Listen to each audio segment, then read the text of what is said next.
Welcome to Risky Thoughts with Rob and Roy. I'm Rob. And I'm Roy. And today, we're actually going to record an episode in a long time. It's been about a month. Well, we recorded one like 3 or 4 weeks ago. Yeah. We just never posted it. We never posted it. I feel it was a good episode. It was. It was a good episode. And It was actually one that was supposed to have a trailer episode behind after it. I know, but We bought trucks. What are you going to do? We bought trucks. Rob bought a truck. I bought a truck. And that's kind of like the moral of the story this weekend. Like, I got my truck this weekend, and I kind of realized, I'm like, yeah, I got a truck, and I had way more fun, and it was more engaging hanging out with my friends, you know? I was always the one, and actually I'm going to hashtag every single group of mine here, because there was a games night, right, that Yuri hosted, and I brought my car friends in, and there's a little kind of thing between me and a guy named Mike, and I called him out on it because I was a little bit drunk. I'm like, Mike, like why are you giving me this bad vibe?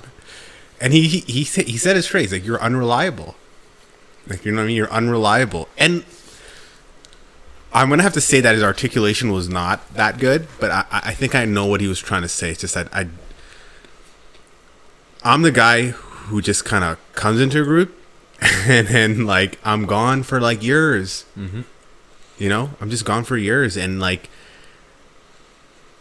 you know, that comes with my social anxiety and my, you know, and what I've been realizing, and I'm kind of piecing it together through kind of all of the events. Like, Yuri has a group of girls that she's been working hard to, and they all work hard to schedule appointments to meet up and wish people goodbye and have games night. And, you know, they're really creating this kind of sense of community, right? Like a community of people. And it goes back to my own kind of disposition of, like, not being afraid of people or not wanting people, right? But, you know, they're putting in effort, and like every time people show up, it's actually a really great time. You know what I mean? Today I helped my brother move. Like, I haven't been talking to my brother, right? Like, I've been angry with him, and I kind of I told you, like, recently I'm just like, fuck it. It's like, it's way too much energy to be angry at something so stupid. But these are the kind of, like, really important crossroads in your life where, and you know, your family's gone through them, my family's gone through them, our fathers usually go through them, our mothers go through them too. It's like they just axe people, like, out of their life, just off something so small. It's so small. It might be a misunderstanding, and then, you know, you stop showing up. It's got a lot to do with the ego. Right? Definitely. It definitely has a lot to do with the ego and keeping that in check. And I think that's where I am going to win at that, because I'm just like a troll, right? So, like, I always deflate my own ego. Like, if it's getting too big, I'm gonna get it in check. And just even with my brother Ryan, like, I just said, you know what, fuck it, I'm just gonna start hanging out. And I helped him move, and what I saw at the move was that 15 people showed up, and it turned into, I swear to God, it turned into a Thanksgiving dinner. Like, you know what I mean? People, or not just family, like, and this is where I have to, like, really want to say it, because I think it's very important. I think it's outside of family, their friends were showing up on a Sunday night. It's fucking cold outside, and they're, like, working hard, moving shit. I know on my Instagram I said that was like 200 square feet. Ryan's condo is a lot bigger than 200 square feet. It's, like, huge. It's like, it's where the kingpin fucking lives. You know what I mean? And it's just, so there was a lot of moving, going up and down in elevators on a Sunday afternoon. And, like, you know, a part of me is just like, yo, fuck that. Like, I don't want to waste my Sunday on a da-da-da-da-da. You know what I mean? Like, that's like the stupid, childish, like, trying to be cool side of Roy, trying to, like, think. We know people who are like that, like, who work with us. Yes. Who are like, fuck that. I don't want to take part. You know what I mean? But everyone was taking part, and it was such a great energy. There was laughs and jokes and, like, working, and it's, you gotta, I'm learning that my brother did something very, very right. I'm learning that Yuri and Jen are doing something that's very right. I think that you're in the right place, that you're trying to do something of this nature, but it's like, what I've been getting wrong is the showing up part. Like I Just don't gotta show up, right? They want me to show up. So I'm not so sure that they're doing something right. I think they're doing what people consider to be normal. Yeah. I think it's that we're like, when I say we're not in the exact same position, but we do have a similar understanding of this. Maybe we're doing something wrong. It's not that they're doing it right. We're just doing it wrong. You know what I'm saying? Wow. Yeah. Like, there's a big difference between like doing it right and then just it being the status quo. Like, people showing up to help you move when you're moving, like friends and family should do that. That's not atypical. That's not like unique. You know what I mean? In most scenarios, if people are moving, their friends and family will show up to help them move.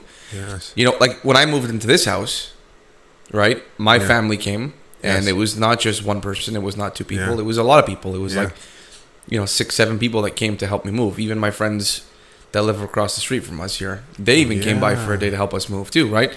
It's normal. It's not like, that's not atypical. And like, I find it fascinating that for you, it's so like out of this world. Like, wow, all these people came.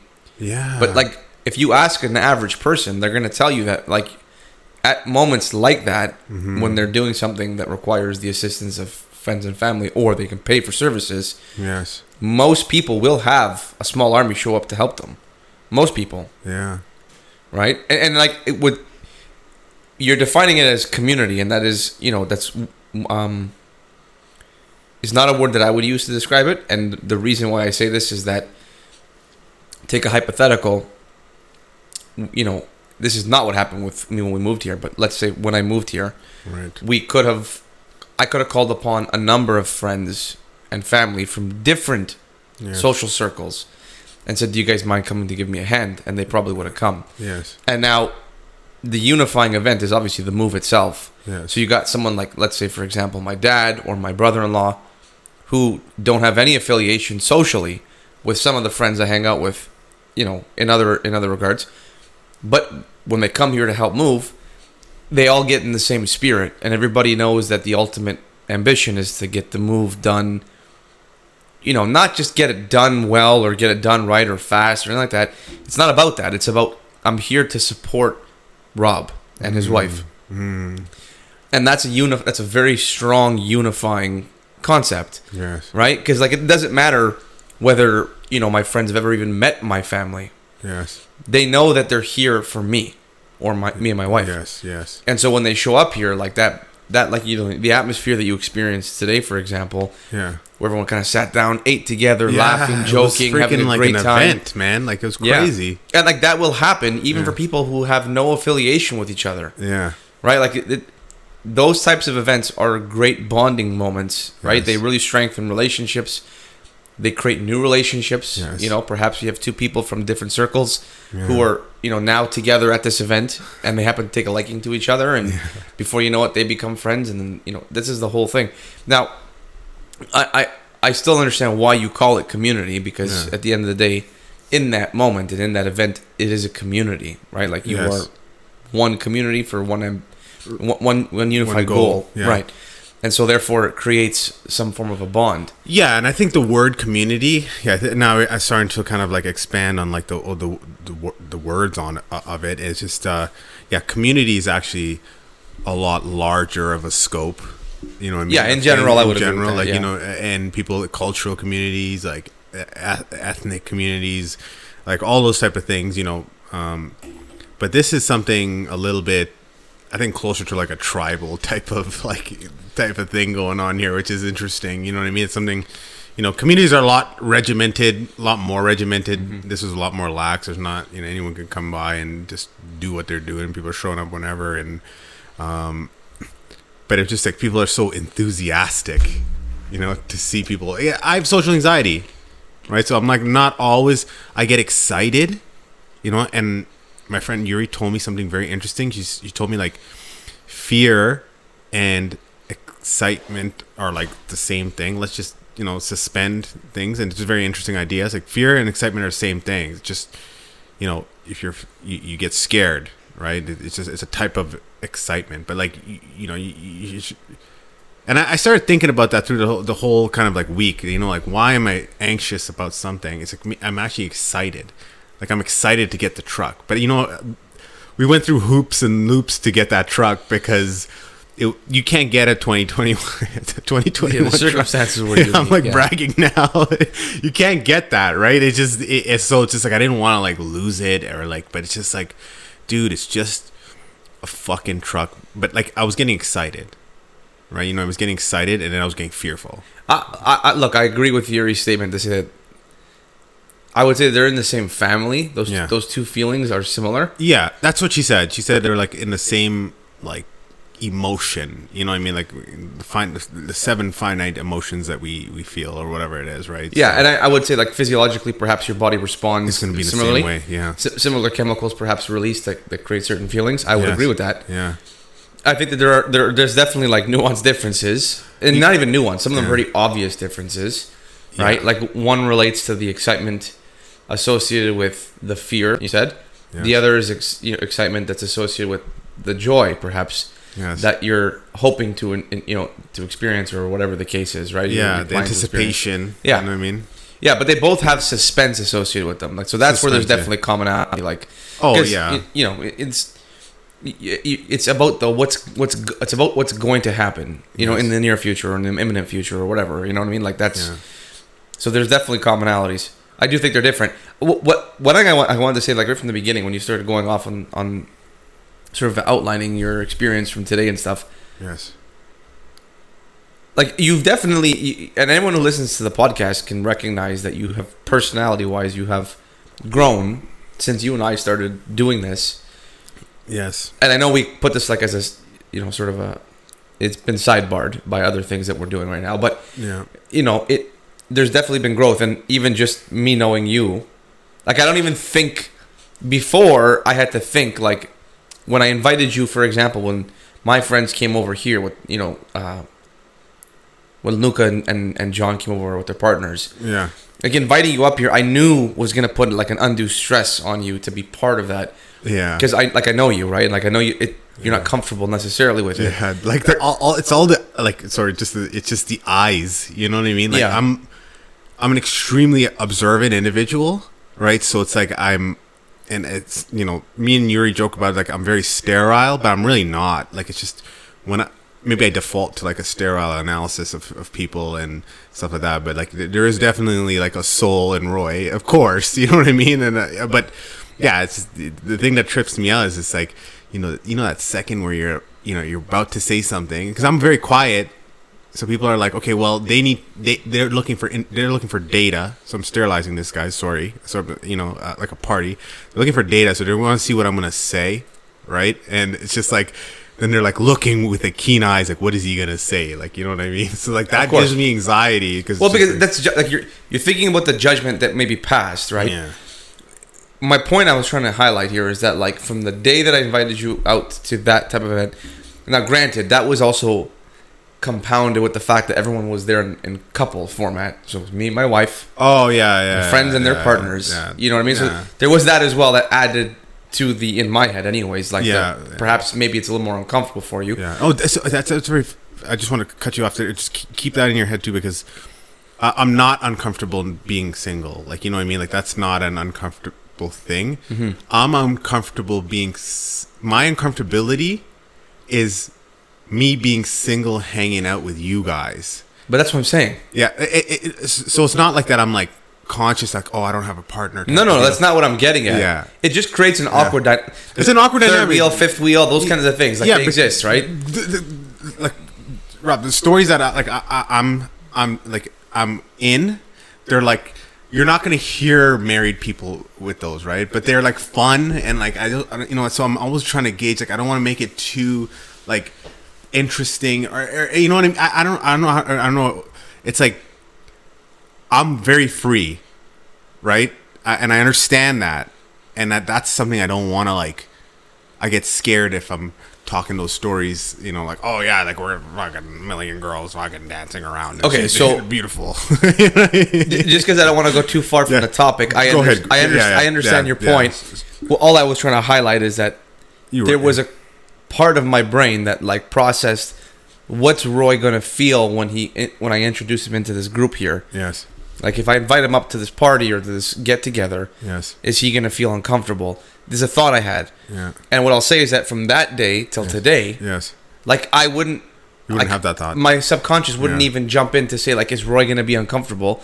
Because I think that I truly believe that like you've grown to a point where perhaps it's just my experience with you. Like, obviously that's grown in time as well. Yes. But more data. I do think it is more than that. I do think that you, in general, like the other day, you came to my parents' house. Yeah. You came into my parents. You sat with my mother, my father. Yeah. You had some pizza and whatever. Yeah. Like I didn't even think about like, oh, is Roy going to be uncomfortable in the setting? Yeah. Because I feel like you are just more confident in yourself. Perhaps that's what it is. I don't know what it is exactly. Yes. That's changed. That is creating this different belief structure in my brain. Yes. But like I don't consciously think about like, oh shit, I have to concern myself with Roy's comfort level. Yes. Right? Like it's just gone. Which makes me feel like, today, you went to go help your brother move and there was all these people there. Yes. You probably didn't know all of them. No. But I feel as though like it wasn't uncomfortable for you. You just probably felt like whatever.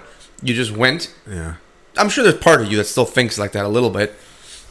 But I don't know, maybe elaborate on that. Like how did you feel walking into that quote unquote community that you're not even familiar with? Did you feel any different today? Did you even give it thought? The fact is, if you didn't give it thought, it just goes to sort of speak to my point. Like, I would have no problem bringing you into a group of people that I know you don't even know. Yes. And like I feel like you would just insert yourself and be okay with it. You may dip early because you have a tendency of doing that. Yeah. But because at some point it will catch up with you. Yeah. But I feel like you can drop yourself into these different social circles now, and yes. You're not as influenced or afraid to go into these settings as you once were. Oh my god, that's my perspective. Oh man, I don't want to like deviate again, but I have to deviate again to explain this. Is like, I believe like rejection from a woman is the biggest rejection you can get in your entire life. In my opinion, for someone seeking a female partner, yeah, like you know what I mean. And I think it's the same way with women too. And it's just like when you overcome that, like I think it's just like everything else is like whatever. It's like and it goes back to some of our other conversations. Like I've experienced like very close to death moments, and it's just like when life rejects you, it's just like okay, you always go back to that kind of I forgot who came up with it, but that eternal argument, right? It's just like, when you start to expand yourself and, all that kind of shit. It's kind of always, I practice getting into that space where I don't care as much. I do care sometimes, but, there's moments where there's new people in the group, right? And you can definitely see that there's like a people pleasing that's happening on both ends to see where in the group do you fall, right? Someone new in the group comes in and they're like, oh yeah, like I'm the brother, right? You know what I mean? Then they're like, oh okay, that's puts me somewhere on the hierarchy and stuff like that. I'm just trying to explain it, but I'm also trying to say like, a new person comes in, why does it give so much anxiety? Because actually I believe one part of it, and maybe you can elaborate more, but one part of it is like when you come in contact with someone new, it's just like, are you on top or are you below? You know what I mean?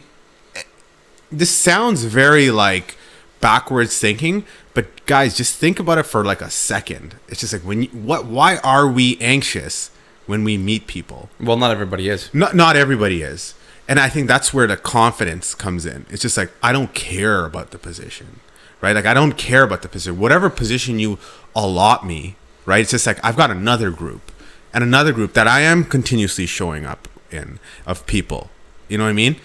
So my anxiety doesn't necessarily fluctuate too much because it's not my only like jam. You know what I mean? I feel like most people don't do this analysis in the depth that you're doing it. I agree with what you're saying. Yeah. I do feel like there is some biological tendency that you automatically have to calibrate socially in the group. Yes. Like I think that's part of nature. Yeah. I do agree with that. Yeah. and like maybe to some degree, everybody, no matter how confident they are, Yeah. like I think there's a spectrum, right? And I think that if you're a super, I'm not even going to use the word confident, but if you're just someone who doesn't react to the anxiety of a new social dynamic, you're like, say as close to zero on the spectrum as possible. And then if you're somebody who has high social anxiety and perhaps you are highly influenced by that feeling that you get when you enter a new group, let's just call it you're near the 10 on the spectrum. Yeah. Like I do think that people do exist on that spectrum, right? And I do think it's different for everybody. And I don't think that anyone's quite at 0, and I don't think anyone's quite at 10. Yes. But I think that everyone lives somewhere in between these extremes. Yes.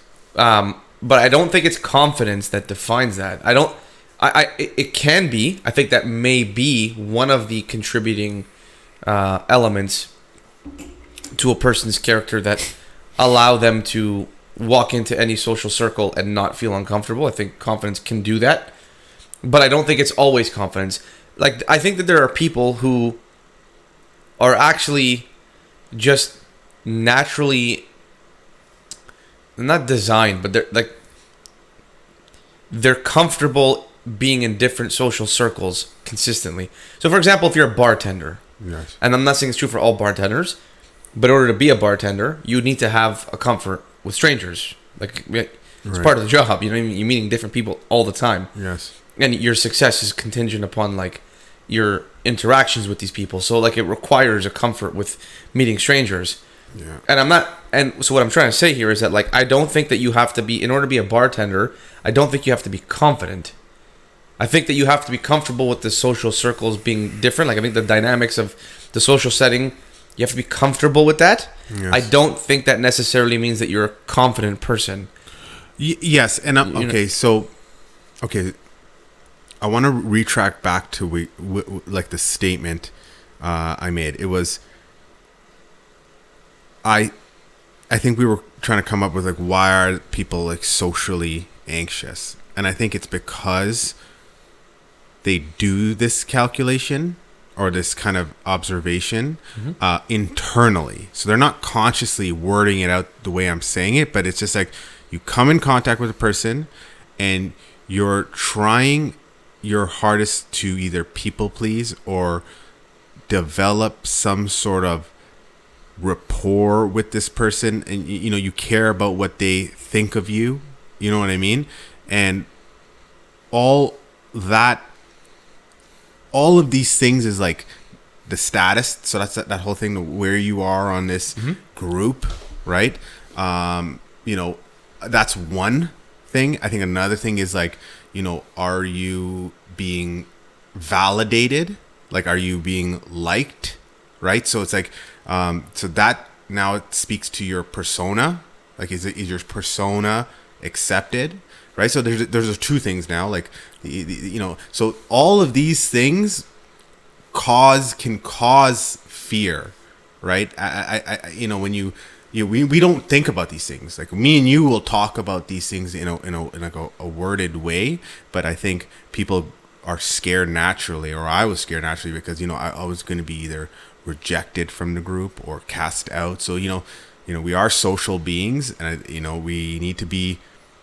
we want to be accepted by the group. So that rejection, it causes the fear. Okay, right? so you're provoking a lot of thoughts, so I don't want to interrupt, but I got to get the books and I'm going to forget them. So like, I do agree with you. I think everybody does the calculation. Yes. Internally. Subconsciously. Most of the time. So you're not correct. So understand this, guys, when we're saying this, because maybe some of you may not understand. It's just like what we're saying is that you don't speak about this in your head. Like, you're not speaking it in your inner dialogue. Yeah, you're not. This is just happening in like the huge unconscious animal mind. Okay, so but this is where there's so many variables here now that I want to bring into the picture. Yeah. I think it depends on the culture that you grew up in. Yes. Right? So perhaps you grew up in a culture that, so we live in North America. North America is really, there's a very heavy amount of emphasis placed on your social status. Yes. Right? Like that's it just what it is. Like, yes. And that's not true about everyone in North America, but like if you're in a major city, status is important. At least so it's socially constructed that way, right? Yes. Like I believe we try to put a lot of emphasis on that as a whole. Yeah. So right, and I just want to color that in before you forget anything. Like, here's the evidence, guys. It's like the fact that we live in Toronto and everyone's driving a nice car. or they're trying to. Yeah. They're trying to drive a nice car or have a big house or wear nice clothes. So don't tell me that this status is not, because those things cost money. And that money is hard to earn. That's work and time. So people are putting a lot of time of their lives to accumulate these type of assets. Yeah. Right. In Montreal, when we went to Montreal, people are driving like shit boxes. Well, that's not. I wouldn't say Montreal, because Montreal. Yeah, not Montreal City, but like on the outskirts of Montreal, like, bro, they're living in beautiful houses, but they're driving like Kias. And I'm not saying Kia is a bad car, but I'm saying Kia is a bad car in Toronto. Yeah. Okay. But yeah, it would be judged poorly on the. It would be judged scale. exactly. Okay, so that's one thing I want to talk about is like it all depends on like how you're constructed, Your culture, and there that you go. construction of you is a Yeah. component of what you are, what community, Yes. and what culture you belong Yeah. to, and what Yeah. society you belong to. The other part of it though is like, even when you're doing this like subconscious analysis of status, right, and you know, people walk into a situation and it's like, yes, there's like some like automatic, someone's the alpha, someone's the submissive, or whatever you want to call it. Yeah, the like whatever anti-alpha. position, yeah. Or exactly, or whatever position whatever- you happen to whatever- fall yeah. into. I think a lot of the time, for some people, like there's a component of this that is also related to like the individual's ego as well, because some people will actually concern themselves with whether or not they are, you know, are they higher or lower than you in the Yes. social status. Right. Now, the reason why I'm saying this may sound like I'm saying the same thing twice, but it's a little bit different. So yes, in society, our culture teaches us that, you know, we should strive to be higher on the social scale. For the most part, that's an ambition I think that most people believe Yes. is important. So that's a societal value Yes. that we hold, but it's also an internal. Like it is internal. Like it is an internal. You know, society is just mimicking our monkey brain, right? You know what I mean? But for most part, society has constructed it and reinforced that, you know, that status. So what's interesting though is, let's assume for a second that you live in this culture and that you conform to the values that are out there, and that, you know, you belong, you are just another like peg in the wheel, right? And you're following the social cues that, or like the standards that have been set for you by society. Right. There are still some people who, although they want to succeed in this society, they still don't have a mandate internally that says I must be better than the person across from me. Like, so in the scenario where like they're doing this measuring, right, where it's like, okay, where are you at in the social scale? Am I higher than you? Am I lower than you? Right. There are some people who actually, when they're lower than the other person, A, they're either okay with it, or B, sometimes they prefer it. Yes. And like, this is outside of the social programming. This is something that perhaps their family has taught them. Yes. You know, a smaller community which they belong to. Yeah. You know, maybe it's just something that they personally hang on to. Maybe it's just something that they have constructed on their own. You know, they've evaluated the world, they've evaluated life, and they've recognized that social status is not important for them. Right. Okay? Although they are still going to play the same game, they're still going to try to buy nice cars and do these things. Yes. They are actually comfortable with being lesser than the person across from them. So there's a difference between saying that they don't care at all about having status and saying that they have to be better than the person across from them. Those are two different things. Yes. Right? Saying that you want to play with society's rules and that you actually care about your status, and saying that you always want to be better than the person across from you, are two different things.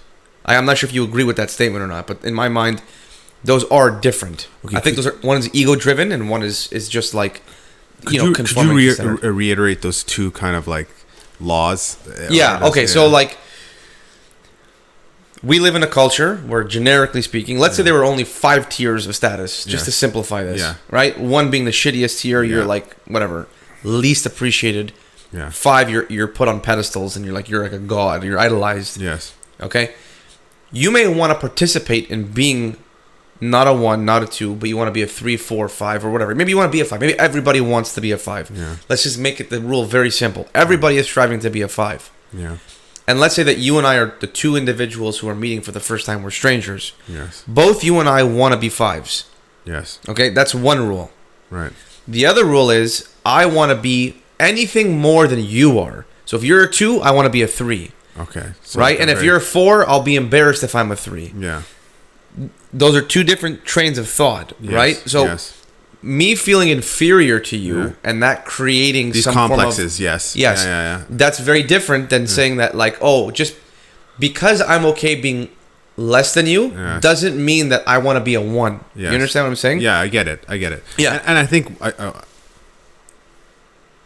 I want to share a story. I was in the car today. I picked up one of our partners who does our media, and we went to a place that we always used to go, right? And he told me, he's like, why I don't understand how this guy's still working here, right? Now I know me and you and him we've somehow broken a little bit of the barrier of growth. Let's just say it in that sense, right? We are Doing something. We're doing something, right? And I told my friend, I said, hey, listen, buddy, like, if that guy is content with what he's doing, like, we don't want to judge him. We don't want to judge him at all. Like, if he's happy going home to his family and enjoying his family and he's getting his 5, right? And this 5 is very subjectively defined, like Hold on, in societal terms is not, though. This is true. Okay, so what I meant to say is that one's well-being is not just a function of this society. Yes, that's all I was trying to say. That's a better. Yeah, yes, that's like an actual real life example of what I'm trying to get at. Yes, so one's well-being is not a function of this game, right? So yeah, not necessarily. And that's what I learned this weekend. Just having dinner with 2 girls, and hanging out with my brother's family. You know what I mean? Like, those are 2 things that I really learned. It's just like, bro, I did not see a Macaj jacket. I did not see a fucking truck. We saw a lot of trucks, but I didn't see anything like flashy or big or like I didn't see money. I didn't see any money, dude. Like, you didn't even pay us. You know what I mean? So it's just like, but like the feeling was just like, bro, I'll drop everything just to like do that. You know what I mean? But it's just like, whoa, how do you get that? Like, how do you get that people coming out, showing up? I think you have to you have to do it yourself. You have to show up. You have to honor your word. Show up on time. Things like that. These are very important things. You got to be reliable, as Mikey kind of like, said I wasn't. Right, because I left that group, and I'm, if anybody's from that group listening, right, like they're my car friends, like I'm sorry, like I'm so sorry for like just leaving, man, for looking and chasing something else, because they're all back in my life now, what I mean? They all understand Roy is this kind of transient, like Spectre type dude who just kind of is just an observer, but like I don't have to just be an observer, like, you know what I mean? Like, you be a participant. I can be a participant, and then maybe I can get that. You read through a party, right? And there was like a games night, and there was like we were drinking, and then like there's different phases. Remember I was telling you this whole idea of like the perfect party, like I was reading about. It's just like I think it was Ken or some other fucking philosopher. He's just like, it should be fun, jokes, drinking, right, and then a little bit of philosophy. And then everybody goes home. Like that is the perfect night. And that was like that night. There's a little bit of jokes and questioning and why would you do this? They were playing like these very like extreme, like avant-garde type of games where you have to like admit things about your sexuality and shit like that, right? And it made me uncomfortable, but it was a learning experience, right? And I brought Zhang, so you guys know who Zhang is. I brought Zhang to that party. I brought my car friends, and they had a freaking amazing time, right? And at one point in the night, like, I swear to God, oxytocin was like, I've actually felt oxytocin for the first time in like a long time. Like, I was just going around like, oh, I love you, man. I love you, girl. Like, you know what I mean? I just like, it could be the alcohol, but actually, I think it's something more. And I'm not a scientist, but I think the alcohol, we know, reduces inhibition. And it's just like the reality is that we as monkeys just want to love people. You know what I mean? And like, how the hell you love people playing like the status game, the Instagram game? Like, where's the fucking love there? Well, you know what I mean? Like, I don't. It's so like it was not. It's so different from the real thing. You know what I mean? Where like what I saw there's like everyone's helping each other. I'm pretty sure, everybody's giving their handshakes and the oxytocin's going up. You know what I mean? So, you sure it's oxytocin? Oxytocin. Yeah. Oxytocin is like the love bonding chemical. And it's yeah.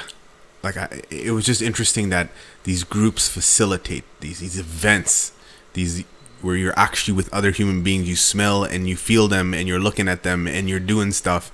But you don't get that like online. I don't think you do. Yeah, maybe you do. Maybe I'm sure you do. I'm sure some people manufacture, but I'm gonna say the average is like you don't. You gotta like show up. You gotta show up these things. But like even then, as I'm doing this kind of analysis and this breakdown of how we behave, and it's still sterile. Like I feel like there's a guy named Alan Watts. He's just like, you kind of just have to do it. Like don't fucking think about it. Just fucking do it. Like, you know what I mean? Yeah. Don't think about it. The overthinking is gonna actually fuck you up more. Just go out and participate. So well, listen. There's no doubting that there's two different worlds that both need each other to exist. Like there needs to be a union between the theoretical and the practical. Yes. The theoretical is a lot more where you exist in the realm of psychology. You live a lot more in the theoretical world. Yeah. There's others who exist more in the, I'm going to use the word practical, but it's not quite the word I'm thinking of. I'm using those terms just because they apply. Intuitive. Like I would say, they intuitively behave. They action things based on intuition and not like thinking. But the reason that they're able to action things on intuition is because they participate more. They participated more. So like the reason I'm using those terms, like theoretical and practical, is because in school, like University of Toronto is particularly known in the engineering field for being a very highly theoretical school. And there's like Ryerson, which is the ugly younger sister, right? In the universities within the realm of Toronto, that like everyone used to shit on Ryerson, like it's a garbage school, it's not quite known for engineering. It is different. Like the Ryerson program is far more practically involved. Anyways, I'm just trying to give an explanation as to why I'm using the term theoretical and practical, and that's why it came to my head. But I think that you live far more in the theoretical realm, and your friend Yuri, for example, is quite different than you both live in the world of philosophy and like this idea of psychology, spirituality. Yeah. But she's a lot more physically engaged in it. Yes. Whereas you are a lot more analytically engaged in it. Yes. And like you're calculating the puzzle pieces. Yeah. Whereas she's just living them. Right? And she's learning through experience, which is quite different. So this is where I agree. I think for the benefit of Roy, more practicality, and I once again I think my practicality is more than sufficient, right? I think it's more than sufficient to get by in life because I'm showing up to these things. I get invited to these things. I think what I want to also kind of just defend is that there's also a need for people like us. That's what you said. They have to exist. They have to exactly. Yeah, and I think people like us are in a short supply. Like you always need. I remember in university, you were always the guy who's like, "Why does it have to be like this?" or "Why does it have to be like that?" You're like stimulating, and even the engineers. I remember engineers are so smart. Like I was not that like my abilities were kind of like shot to do like theoretical, like holding things in my head and manipulating them. It doesn't mean I can't do it. I just need more time thinking about it, but I will get there. And I just remember we were just engaging these young, like intellectual people. Like, today, Chris Tassis, oh fuck, I shouldn't use his name, but anyways, somebody from one of Ryan's close friends, right? Whose close friends was there, right? He's like the super, like 10 foot tall. You probably might have remembered him. And he's just telling us a story about the Civ Common Room computer lab and how when we left it was just dead. So like, as much as you want to say, as people, as I say to myself, that we're sterile, it's just like we also give a lot of like enrichment and life to people through this philosophy, because people are bumbling around like doing things and not really thinking about them, right? But then it's just like we give them a little bit more depth, right? And that depth is like, that it gives people soul. I think so us doing this, it's like, there was a good analogy. It's just like, we were talking about this topic about the infinitely kind of magnifying characteristic of the universe. You know what I mean? So as okay, people like to go to parties. Well, why do they like to go to parties? What's happening at those parties? Oxytocin. We're coloring it in, and as people seem to think that's sterile because they enjoy a more simplistic spiritual kind of rendition of what they're going through. That's very low resolution, right? But I think the high resolution is extreme beauty, because that's also infinite, right? When you can't explain something to yourself, right? Like it boggles you a little bit. Well, it depends on who you are. It depends on, that's true. It depends on you, because people just live I think that 90% of us are fucked up.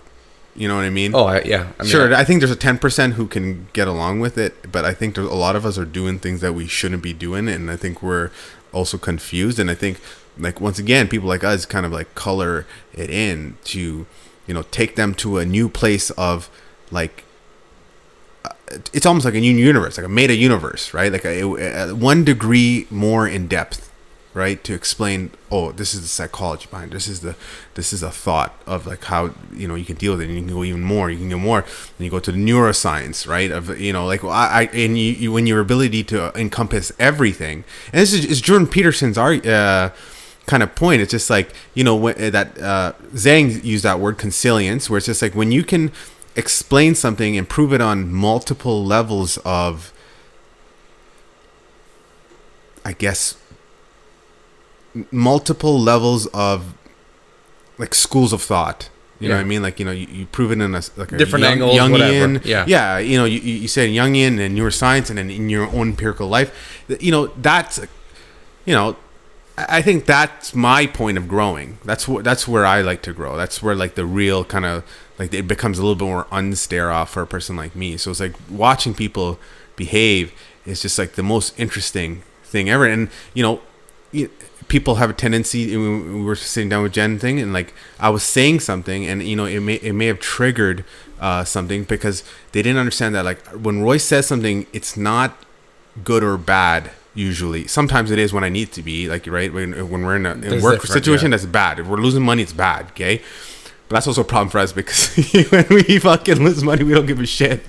Like, you know what I mean? So, like, there's no good or bad with people like us. It is what it is. It is what it is, man, and that's like beautiful. See, but when you think something's bad, like, then it's just, I'm also like, I'm talking in a way like I don't still have anxiety, and I don't like fucking.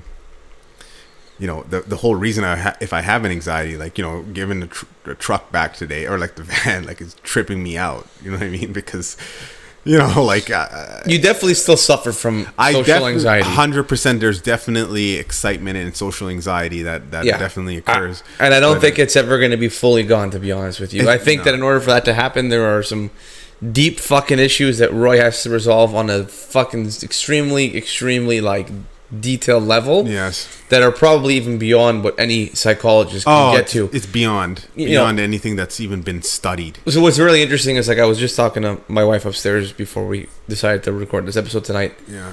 And I was filling her in on, like, my speech with you in the car about, like, what I feel like my family is going through right now. Mm-hmm. And its impact on me and like who I am today, and like to this day, to this second. Yeah. There is a void in my psyche that exists, and it's a consequence of several things. But no matter what, like, so my I'm not going to call it a weakness, but let's just use it for the. I can't think of another term because this fucking whiskey's getting into my head now. But Yes. for lack of a better term, my weakness is not social anxiety, but there's another weakness that Rob has, yes. right? And it's a very potent weakness. Yes.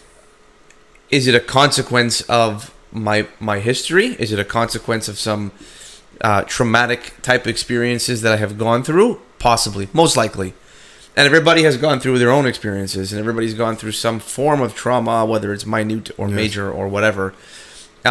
And that leaves a pocket in your brain, and it's just going to stay there until you heal that pocket. Yes. And that injury, like any other physical injury, if you don't treat it, it's going to make things worse. It's going to act as like a seed that grows in a negative sense. It's going to grow weeds into your brain. Yeah. And I think that in order for you to resolve your social anxiety, there's some shit that you have to resolve. I'm not saying I know what it is or even where to even begin, but there's something in Roy's past, be it your relationship with your parents or an experience beyond that with other family members, or even with some people, for example, they witness death, at a very young age, and that fucks them up big time.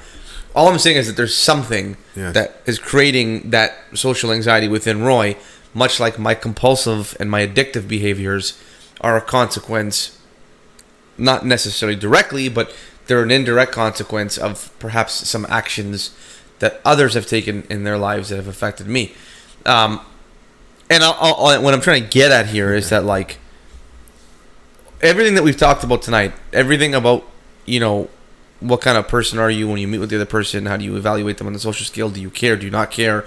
Do you want to play society's game? Do you not want to play? All of this stuff, every single part of it, is all just a function of, like, what you've experienced as an individual, right? And I don't think that anybody will ever. And I'm using the term heal, but that's a bad term because that means it implies something is wrong. Yes. And I'm not saying that something is wrong. It's just different. Yeah. And this goes back to, like, the whole mindset of it is what it is. And like, Roy is just who Roy is. Rob is who Rob is. Rob has strengths. Rob has weaknesses. Yes. There are consequences of what Rob has experienced. There are consequences of what Roy has experienced. And if we can move to accept that, like, that's what creates identity, and that's what creates the uniqueness of who we all are. Yeah. And sort of learn to maybe perhaps work with what you understand of that individual. Mm-hmm. Like, if imagine we were in a video game, like in an RPG, and you selected Rob as a character. Rob will have strengths and he'll have his weaknesses. Yeah. So Rob will have his role in the group, in the community. Rob will have his part. Right. And as long as you, like, cater Rob's sort of responsibilities to his strengths, the community can grow, and it can be strong, and it can be successful. Yes. If you try to force Rob into a box that requires the skill sets where he's weak, there's probably not going to be a lot of development. There's probably going to be a lot of struggle and a lot of anxiety and a lot of, like, it'll be a rough life for me if you try to force me to live a certain way. So I do want to I want to add in kind of the conversation that me and Yuri and Jen had that night, or I sent Yuri a long message on a voice chat before, and I talked about this thing where people like me, Yuri, and Jen, and other people, like, let's just say the matriarch of Ryan's family, like, there's a blueprint that, our skill is that there's a blueprint. There's a blueprint that is pretty good, and when we don't show up and we don't do what we have to do, like, our role is to provide the group with that blueprint. You know what I mean? Whether it's bringing the people together and having fun and creating and calculating this thing, it's like you need all parts. They call me out, in my opinion, is because, like, I like to have fun, I like to poke, I like to entertain. You know what I mean? So it's all these things. That's the blueprint, right? And everybody has their thing that the group needs them for, right? And that thing is a function of the trauma that you face.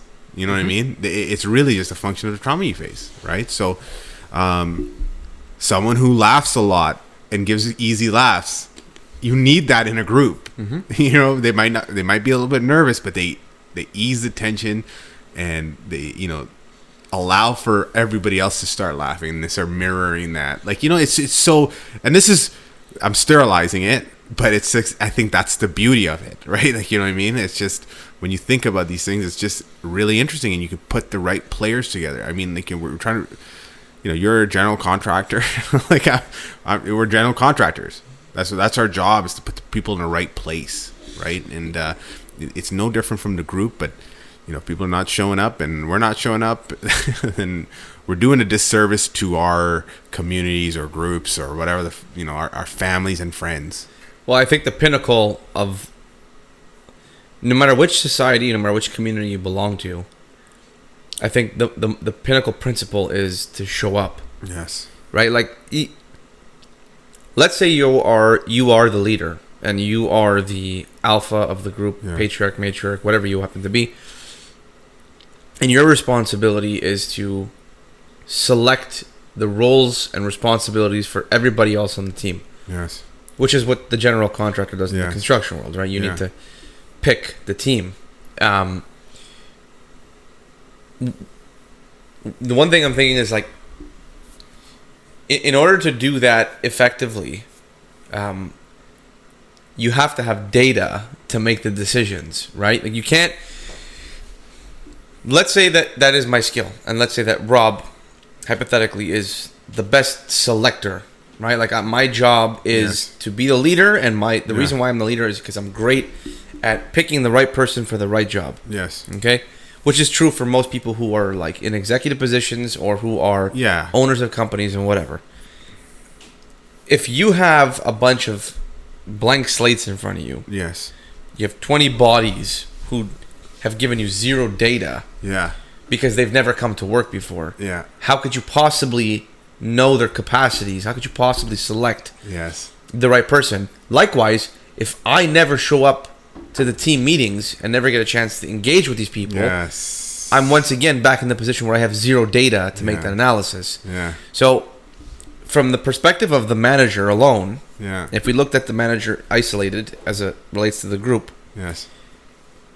the manager still has to show up in order to understand who everybody is. And if you're a carpenter, for example, to keep it in the construction realm, if you don't show up to work, you can be the world's best carpenter.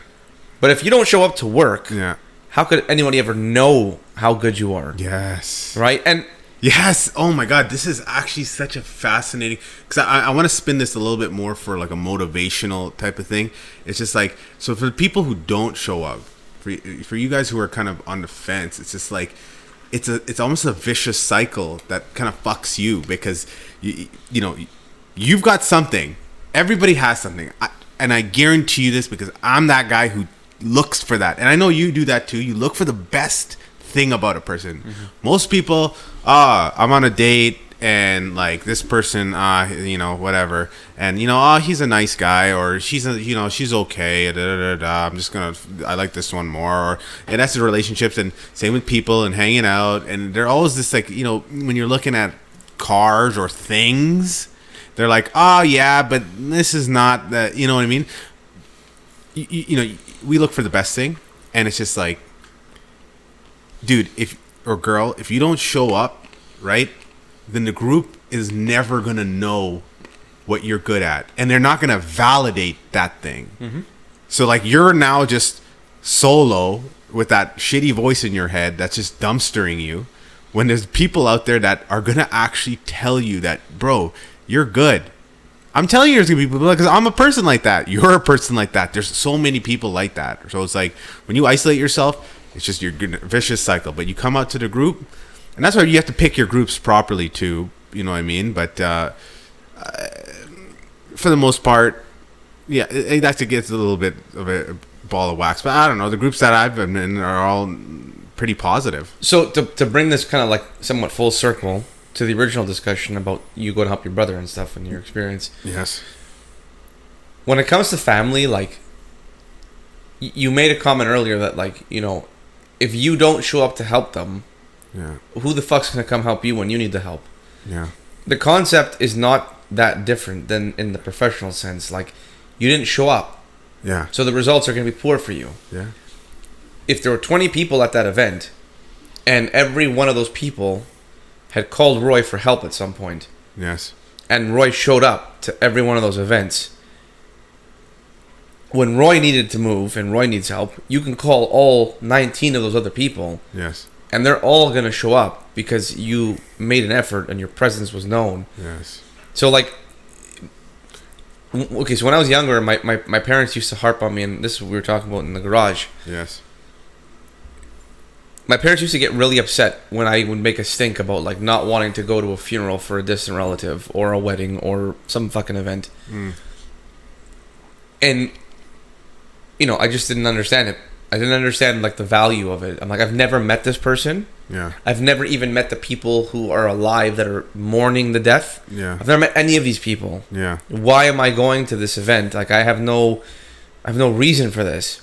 Yes. And they used to sort of explain to me, like, hey, but you're also going to support me, Yeah. your Yeah. father, Yeah. because I know that person, and, like, there's a loss there that I'm experiencing, even though it's not direct. You know, there's a respect that is owed to go and show these people that we are a family, we are a community, and you're going to go and support the community, right?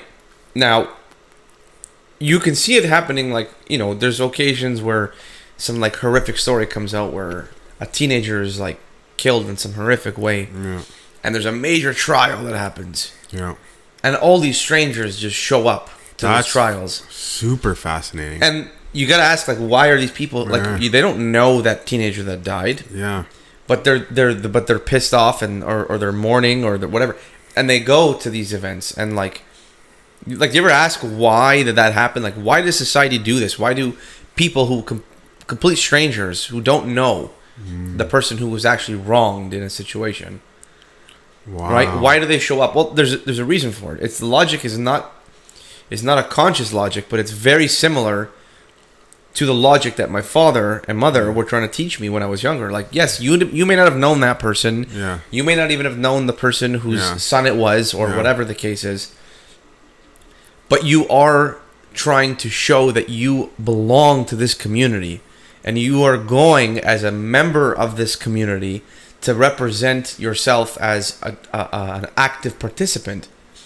So, wow, this is such an interesting thing to, like, how do you teach this to someone? Because that's like super abstract, because, like, you know, now you're talking about valuing the community. Well, but this is, okay, go back to the 1950s when Italians and Polish and Europeans were immigrating to this country, or to the States. Yeah. There was a very, very, very, very strong sense of community back then. Yeah. Just by the fact that you spoke Italian, you got respect from another person. Another Italians. Pardon me, guys. Yeah. You got respect from anybody else who spoke Italian. Yeah. Oh, you're Italian. I'll give you a discount. I'll help you out. And, like, they did this, and this is not just I'm only using Italians because I have a history of Italian background, but Indians do it too. Indians do it. You know, every community does it. Every single community does this, and you got, like, there's a reason for it, right? Because you want to belong to that community, and it's not, you can call it for selfish reasons or whatever, but the table is round, as they say, and, like, when you help your community members, when it's your turn to get help, it's going to be there for you. So, and I'm not saying that my parents pushed this on me so that I can take advantage in the future of, like, the resources that would remain intact, but it was a question of living by integrity, like, living by the rules that were set by our culture. We are family, even though it's my second or third cousin or fourth cousin or who the hell knows what it was, but some relative, no matter how far off in the food chain it was, you have to show up. You have to show up, because you got to understand, like, back then, like I said, it didn't even matter if it was actually family or not. Oh, you came from Italy, you're enduring what I'm enduring here. You're being called a fucking wop, and you're being, insulted and ridiculed and being abused, and just like I am. And we need to bond in order to become better. We need to strengthen our existence in the society. And the best way to do that is to make a community, because then you can unite and you can work as a team. Right. And everybody does their little part, and then, like, collectively you grow. this is not something that's like, it's not just it's not an ancient tradition. This is still happening today. Yeah. Right? Like, if you go to any of the rich communities, even if you go to like the tech world, for example, right? Like, that's the most modern community I can think of. The tech community will support each other. Sure, they're gonna compete with each other, and they're gonna bash heads when they have to bash heads. But they're still the tech community. Yeah. You know what I mean? And they're still gonna have support for each other when they need to. And we see these other communities, like online communities, like the MGTOWs and, you know, Reddit forums and car guys and you know, they're there. I do want to like kind of accent the you know, like the 60s 70s Italians, and like there is a, I do want to like kind of preface this a little bit, like it's not as much as you think it's about, could be about color. It really is fucking fuck all about color. I told you my stories. I was like OG like Chinese guys from like Mandarin who barely spoke thing. They brought me to their house, and I'm like sitting at a couch, and there's like 3-4 guys like speaking Mandarin and try to speak English with me because they brought me in because I accepted their cultural norms. You know what I mean? And I, number one, showed up. Like, you know what I mean? Like, it's literally, you show up, you can join anything you want, guys. Like, it's not, you know what I mean? There was a black guy who joined, who got into the KKK, and they're like treating him like, you know, like, yo, this guy's not like one of them. Like, you know what I mean? Mm-hmm. That's how stupid it is when you think about it, about like color and stuff like that. But it is for like more baser individuals who don't think or not or whatever. It's just, it's more about preserving like ideals, cultural norms, all those kind of things. And, you know, and that's something that I want to mention today, because it's like, you know, we have this mishmash of groups now and people, but we don't have the cultural norms. You know, each group has its own certain rules, but it's something where I wish we could evolve it a little bit more. And that's like something one of my dreams and part of the blueprint of this podcast is like to create this kind of somewhat community of people who want to listen to these type of things and need something on a Sunday night to listen to, right? You know what I mean? Just to kind of align us all with like, just show up, guys. Like, the world's gonna be a lot better place if you just show up, you know? I actually thought about this before we decided to record tonight. I was like, I was questioning all the times that we've recorded before this. Every single time, and this is completely unrelated. I'm sorry, the drinks are now really starting to kick in here. Yeah. It has nothing to do with community or fitting in or showing up. But I was thinking about this, like, every episode that's gone by, I've become less and less concerned about what I'm saying, how I'm saying it. Yeah. You know, like, it's been a very desensitizing procedure. And I don't know what the last, like, 2 months we haven't recorded. We basically recorded fuck all. We had that one episode that we didn't air, but that's pretty much it. Yeah. And yet somehow I still feel like I care even less. Like, right now, like, we just smashed the bottle of Glenlivet. You know, I think this is the 15. I don't even know what this is. This is the Captain's Reserve. Yeah, like, this is just great. It's just great. I'm enjoying this. And I wish we were able to extend out to people who are listening to this the experience of what's going on right here, right now. Conversation. You know what I mean? Like, it's one thing I want us to get better at. Yeah. I'm not trying to bring this to an end, but we're at an hour and 15 minutes here and whatever. I'm just starting to get loose with my thoughts. Yeah.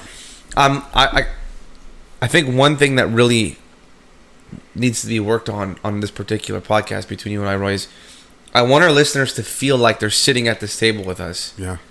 You know, I want it to be engaging to the point where everyone can think, ask questions, feel the urge to want to ask and respond back to something that we've said. Yeah. You know, like, this is like it's a deep desire of mine in terms of like the experience of a podcast. Yes. Right? Because like podcasts that I've listened to, it's the ones that are engaging, that really sink their teeth into your brain, that like you really find yourself thinking a lot or asking questions a lot. Yes. These are the types of podcasts that are really, really important. And I don't know how to make it better without feedback from the people. So the reason I'm bringing this whole thing up is I want to ask anyone that listens to this thing, like, Roy and I are very desperate. We've gotten comments, we've gotten messages, and, you know, people have communicated with us. but nobody has really tried to communicate with us in a sense of like, how can we make this more engaging? How do you make the podcast something that you are really like hoping to listen to the next one, and you have a whole bunch of questions spinning through your head when the conversation is over. That's what it should be like, because my mind is spinning with a bunch of things still. Like I want to like unload here. Yeah, well, let's keep it going. I wanted to make a little interlude there, but no, I think that's a good place to end it. I think that's a good place to end it. It's just show up, comment, like what I mean. That's the form of showing up. Like, add me Arsenio6, Arsenio.6, or add riskythoughts.to. You know what I mean? Add Rob or whatever. Is Rob Principe? Yeah, that's Rob Principe. Yeah. Add Siobhan, Estevan or whatever. You know what I mean? Add all these people. Okay? Like, maybe that's what we'll kind of like do in the blurbage. We'll just add people's fucking tags and shit. Fucking... Yeah. Add Yuri. Just add everyone. Like, just that's what we want, dude. Like, building we're not community. Building community. Like, we don't care about what your thoughts are. We want people thinking. We just want people thinking a little bit more. Like, bro, like we're fucked. Like, we're really fucked, guys. Like there's been lines. I got COVID. There's been like people are just buying trucks. Like we're sold out of trucks. It's supply chain a piece issues. of fucking metal, dude. Like, why do we need a truck? Like, you know what I mean? Why do people need any of this shit? Like, so it's like, think about it, because we're really fucked, guys. Like, we're like the planet. I don't want to go into the same rant I always go into, but like, we're screwed. We're really screwed. Like, I don't want to like get taken off, but like COVID, like we vaccinate everybody, but lions and deers have it. So like, what is that? Plus Omicron now is around. So now plus Omicron. So like, what? Like, we can't vaccinate every species, guys. So like, why are we taking vaccines? Anyways, I had to throw that in there.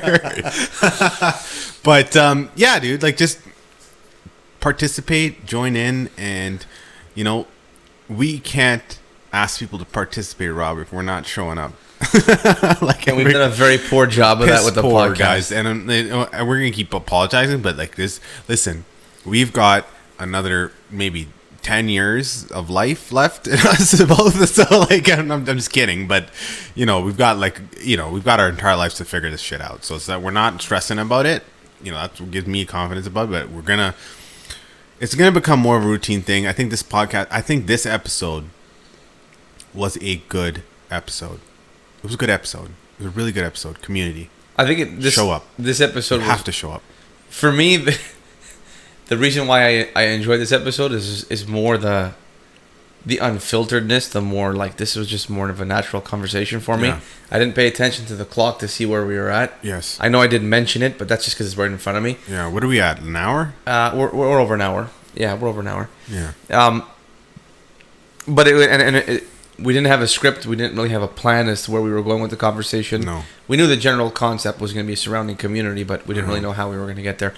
So I did enjoy it as well. I've always enjoyed doing our podcasts. This is like what united us. Yes. This is what developed. Started like everything. Our business. This is what got you living in the same house. This is what got Siobhan a job, bro. Like, it got somebody like a proper. Yeah, I know. Like a job. You know what I mean? Like, so.